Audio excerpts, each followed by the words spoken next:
going at this pace. It's called Flip. Gotham City's villain, Two-Face's signature move isn't a karate chop. It isn't a roundhouse kick, an ultimate punch, or a disarming spell. No. Two-Face's signature move is two sharp sounds. The first, a metallic clang, the hollow, eerie sound of a deadly coin toss. The second is a piercing bang, which kills long before the bullet ever reaches its target. This method of killing, death by coin toss, isn't what you or I would call moral, but killing never is, right? Today I'd like to take you on a journey, and I, like the infamous Two-Face, would like to lead by coin toss. Two sides of the same coin, two opposing views of the same thing, and it starts with a simple flip. For our first stop on our journey, you've not gone far. It's midnight in Gotham City, and you're in the bad part of town. You see a man dressed in costume, a man who fights for his morals, a man who can and has bested over 30 men. He doesn't follow the laws, he runs from the cops, fighting all who oppose him. People don't know his name, they just know his alias, the Joker. You look confused. Did you think I was going to say his enemy, Batman? Well, history is written by the victors, or at least by those who rip other people's arms off. I hope you see now, or at least are beginning to, the importance of the coin. Heads or tails. Flip. For the next stop on our journey, the coin takes us to modern-day Algeria, home of 10-year-old Abdul. Abdul's mother died when he was 5 years old. Abdul doesn't remember what a mattress feels like. Abdul doesn't remember what it feels like to be full. Abdul doesn't remember what it feels like to be loved.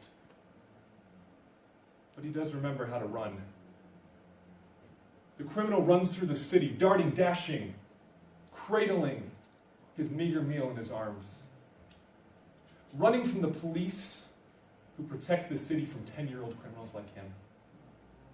He ducks around a corner, holding the stolen pears like newborn babes. The police catch him 3 days later. This will be the fourth finger he's lost for taking the forbidden fruit. Flip. The first thing you notice is the cold. And I'm not talking mild Utah winter cold. I'm talking Emperor Strikes Back cold. And for those of you who don't watch Star Wars, that is freaking cold. The second thing you notice is the smell. A putrid mixture of various body fluids and sickly souls. Welcome to a Russian prison.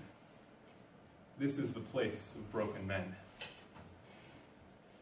You look in a cell, you see a large man covered in prison tattoos, writhing in pain, coughing up blood. This isn't just any prison. This is the special prison, reserved for inmates who have contracted a drug-resistant tuberculosis. They will never be let out. Cut off forever from society because they have been deemed too dangerous. How long before we start putting other diseases in here? AIDS, Down syndrome, lesbians. At what point does our quest for utopia end up with an empty village out there? Flip. You are now a bird on a branch in Central Park because being a fly on a wall seemed too cliche and being a Middle Eastern bird in Central Park seemed more likely anyway. You look in the sky, you see a devout man flying.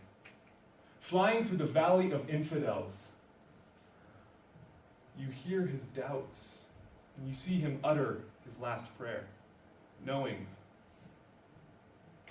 that he's doing God's will. The Crusades didn't have ambulances. They didn't have fire trucks, and they most certainly didn't have airplane hijackings. But they did have murder.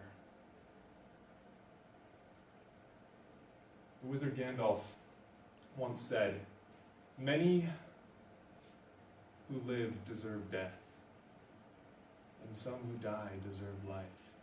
Can you give it to them?" If the world is so cruel, then isn't the only morality chance?